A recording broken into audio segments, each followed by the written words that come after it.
ஓம் சாய்ராம். என் அன்பு செல்லமே, என்னுடைய அழகான தங்கமே, இந்த சாய் ஆகிய நான் உன்னை உற்று பார்த்து கொண்டே இருந்தேன். உற்று பார்த்து கொண்டே இருக்கும் பொழுது என் மனதுக்கு ஒன்றே ஒன்றுதான் தோன்றியது. இந்த பிள்ளை ஏன் இவ்வளவு கஷ்டப்படுகிறது? ஏன் இவ்வளவு மனவேதனைகளை அடைகிறது? நான் தான் இருக்கிறேன், எல்லா விதத்திலும் நான் தான் இருக்கிறேன் என்று சொல்லிவிட்டேன். ஆனாலும் ஏன் இந்த பிள்ளை புரிந்து கொள்வது கிடையாது? எல்லா விதத்திற்கும் துணையாக அப்பன் நான் இருக்கும் பொழுது தனிமையில் இருப்பது போல ஏன் அழ வேண்டும் என்பதும் எனக்கு தோன்றுகிறது. தயவு செய்து இந்த வாக்கை கேட்டு முடிக்கும் பொழுது உன்னுடைய மனதில் இருக்கும் பாரங்கள் அனைத்தையும் குப்பையில் நீ போட்டிருக்க வேண்டும். உனக்கு எல்லா விதத்திலும் உதவி செய்வதற்கு நான் வந்துவிட்டேன். இதற்கு பிறகு வாழ்வில் இந்த விஷயம் நடக்கிறது, அந்த விஷயம் நடக்கிறது, அப்படி நடக்கிறது, இப்படி நடக்கிறது என்று ஒரு விஷயத்தையும் போட்டு குழப்பிக்கொள்ளவே வேண்டாம். மனதில் அமைதி கொள்ளுங்கள், அதுதான் முக்கியம். மனதில் என்றுமே அமைதி கொள்ளுங்கள். எவ்வளவோ பிரச்சனைகள் வந்தாலும் எல்லா பிரச்சனையிலும் இருந்து நான் உன்னை கண்டிப்பாக மீட்டு கொண்டு வருவேன். எவன் ஒருவன் விடாமுயற்சியோடு போராடுகிறானோ அவன் நிச்சயம் ஜெயிப்பான். அது நான் இன்றல்ல என்றுமே உனக்கு சொல்லும் விஷயங்களாகத்தான் இருக்கிறது. நிறைய முறை நிறைய விஷயங்களை உன்னிடம் நான் பகிர்ந்துள்ளேன். உன்னுடைய வாழ்க்கையில் நடக்கும் விஷயங்களையும் சரி, மற்றவர்களுடைய வாழ்க்கையில் நடக்கும் விஷயங்களையும் சரி, எல்லா விஷயத்தையும் நான் பகிர்ந்துள்ளேன். உன்னுடைய வாழ்க்கையில் இப்பொழுது தனிமையில் இருக்கிறாய். அந்த தனிமைகள் நீங்கட்டும். உன்னுடைய எதிர்காலத்தை பற்றிய பயங்கள் இல்லாமல் உனக்கு எப்படி எப்படி எல்லாம் கொடுத்தால் ஒரு தீர்க்கமான ஒரு சந்தோஷம் உனக்கு கிடைக்குமோ அந்த சந்தோஷத்தை இந்த அப்பனாகிய நான் கொடுப்பேன். என்னை நம்பி கையை பிடித்து என்னை நம்பி நீதான் அனைத்தும் என்று வந்து விட்டவர்களுக்கு நான் காவல் தெய்வமாகவே இருப்பேன். இது சாதாரணமான உன்னுடைய வாழ்க்கையில் இப்பொழுதுக்கு அமைதிப்படுத்த வேண்டும் என்பதற்காக நான் கொடுத்த வாக்கு அல்ல. வாக்கு கிடையாது. உன் வாழ்க்கையில் நடக்க போகும் உண்மையான வாக்கு. எனக்கு பொய் பேசுவதோ மற்றவர்களை ஒரு பொய்யான வார்த்தையை சொல்லி அந்த நேரத்திற்கு அமைதிப்படுத்துவதோ அது எனக்கு தெரியவும் தெரியாது, பிடிக்கவும் பிடிக்காது. நீ என்றுமே சீரும் சிறப்புடனும் இருப்பாய். உனக்கு அமைய போகும் வாழ்க்கை மூலமாக நிறைய நிறைய அற்புதங்களும் நடக்கும். இன்று தூரத்தில் இருந்து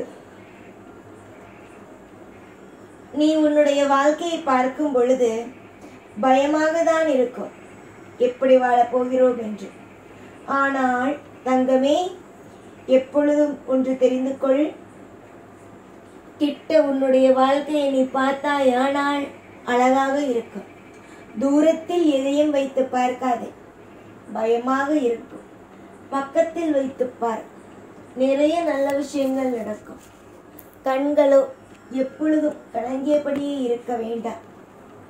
சிரித்த முகத்தோடு இருந்தால் சிறப்பாகவே இருக்கும்.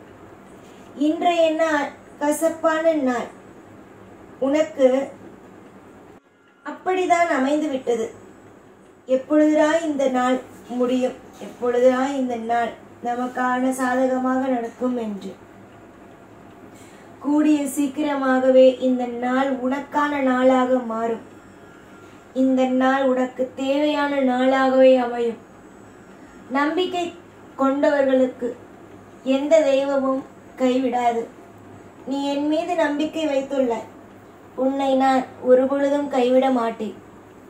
பரபரப்பாக இருக்கும் இந்த காலகட்டத்தில் நீ என்னை வந்து ஒவ்வொரு வாரமும் ஒவ்வொரு நாளும் சரிதான் என்னை நினைக்காமலோ என்னுடைய கோவிலுக்கு வராமலோ இருந்தது கிடையாது.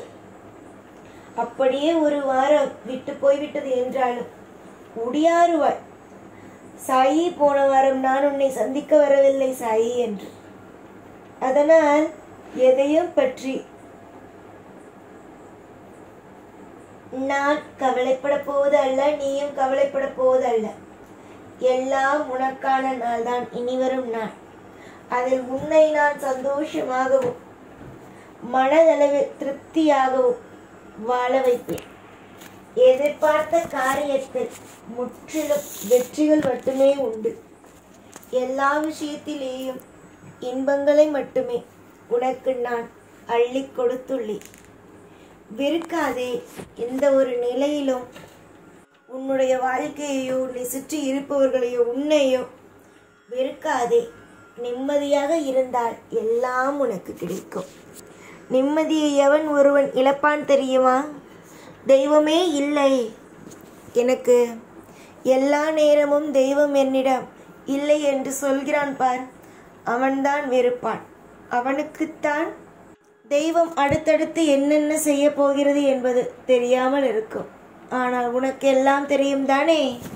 புரிந்து கொண்டு தெரிந்து கொண்டு நாளுக்கு நாள் இன்பமாகவே இருந்து கொண்டு சந்தோஷமாகவே இரு. பொறுமை மட்டும்தான் தேவை. என்னை பொறுத்த வரைக்கும் இந்த சாயை வணங்க வேண்டும் என்றால் பொறுமை, நம்பிக்கை என்ற 2 விஷயங்கள் மட்டுமே தான் தேவை. அதையெல்லாம் விட்டுவிட்டு எனக்கு சாய் செய்வாரா, என்னுடைய ஆசைகளுக்கு மனம் இறங்கி வந்து உதவிகளை செய்வாரா, நலமுடனும் வளமுடனும் என்னுடைய வாழ்க்கையை வைப்பாரா என்று கேள்விக்குறியோடெல்லாம் இருக்காதே. நீ எந்த அளவுக்கு என்னை நீ வணங்குகிறாய் என்பது இன்னமுமா எனக்கு தெரியாமல் இருக்கிறது? எனக்கு எல்லாமும் தெரியும். அனைத்தையும் நானும் பார்த்து கொண்டு தான் இருக்கிறேன் உன்னுடைய வாழ்க்கையில். இனிமேல் பார், எல்லாமே உனக்கு இன்பமாக அமையும். பிரிந்த உறவாக இருக்கலாம், உன்னை விட்டு போன சொத்து சுகங்களாக இருக்கலாம், அனைத்துமே உனக்கு நல்லபடியாகவே கிடைக்கும்.